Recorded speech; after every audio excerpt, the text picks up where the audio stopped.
To find the formula of an ionic compound made with barium and fluorine, we first have to find the charges on the barium and the fluorine. And we can do that in the periodic table trends handout. Barium is in group 2, it has a 2+ charge. Fluorine is a halogen in group 7, it has a 1- charge.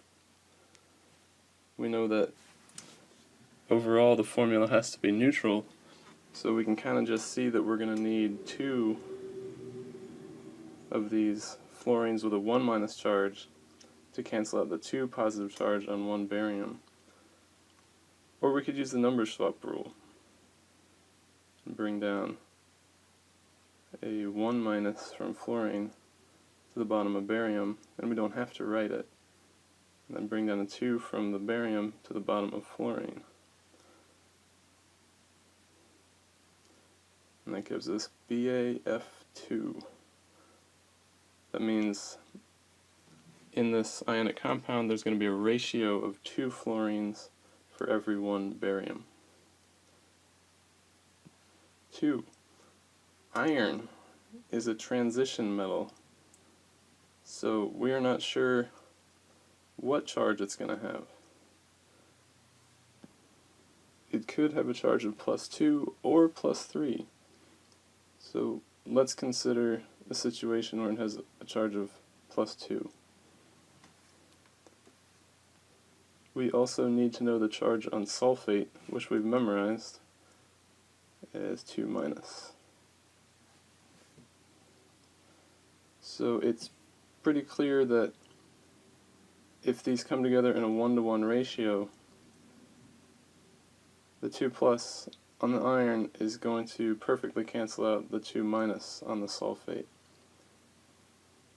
So we just need a ratio of 1 iron to 1 sulfate. Okay, but what if you were to do the number swap rule here? You take the 2 from the top of iron, put it down on the bottom of sulfate. You take the 2 from sulfate, put it in the bottom of iron, and you'd have Fe2, SO4 2. Does that mean the number swap rule didn't work? No.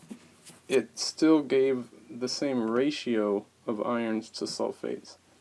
Here there's a 1-to-1 ratio, which is the same as a 2-to-2 ratio that's given in this formula. So this formula actually reduces to FeSO4. Now we can consider the case where the iron has a 3+ charge,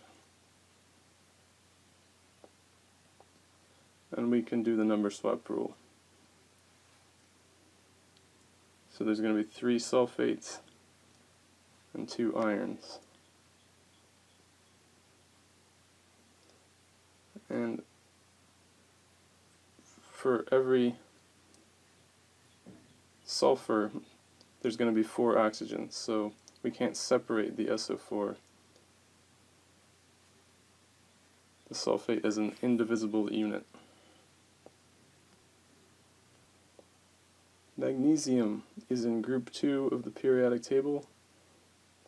It has a +2 charge. Oxygen is in group 6, and you can see from the periodic table trends handout that it should have a charge of 2-. So here is another situation where a 1-to-1 ratio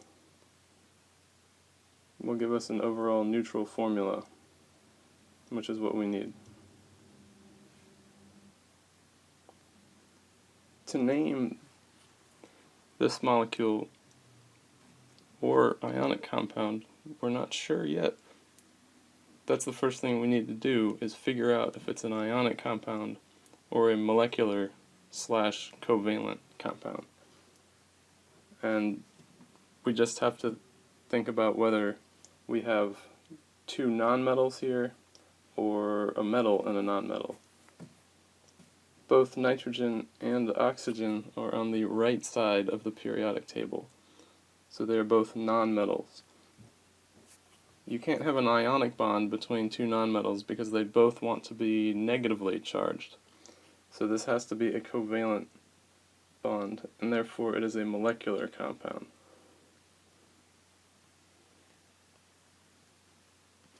That means that each NO2 is distinctly separated from every other NO2. Because this is a molecular compound, we have to use numerical prefixes, but not on the nitrogen, because on the first atom, you don't have to say mono if there's only one atom present. So we just say nitrogen, and then we do have to use a numerical prefix for oxygen. There are two oxygens, so we use the prefix di. And then we have to put on, instead of the normal ending, we have to put on the "-ide" ending.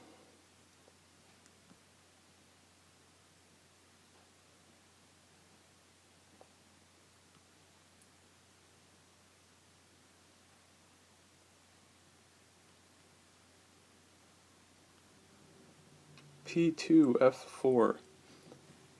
Again, both of these elements are non-metals on the right side of the periodic table. So this is a molecular compound. Again, we have to use numerical prefixes. And we do have to use a numerical prefix for the atom on the left here because there's more than one. So this would be diphosphorus. And then the 4 prefix is kind of tricky. Tetra. And again, instead of saying tetrafluorine, we put on this "-ide" suffix. Aluminum and sulfate. Here again, the first thing we have to ask is this ionic or molecular? In this case, we do have a metal, aluminum, and a polyatomic anion. We know the aluminum is a metal, so it likes to become positively charged, and we've memorized that sulfate has a 2- charge. So this is indeed going to be an ionic compound where a positive cation is attracting a negative anion. So we don't have to use numerical prefixes. We just simply say aluminum sulfate. And we know a good chemist will be able to figure out this formula if he or she knows that it's composed of aluminum and sulfate, as we've done in the previous video. Find the charges on the copper and the phosphorus.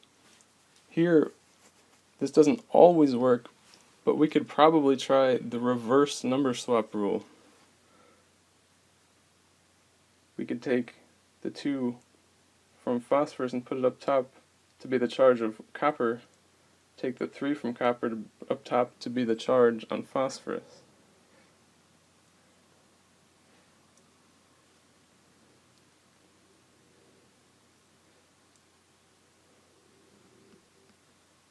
We know this probably worked because phosphorus should have a charge of 3- because of the group it's in.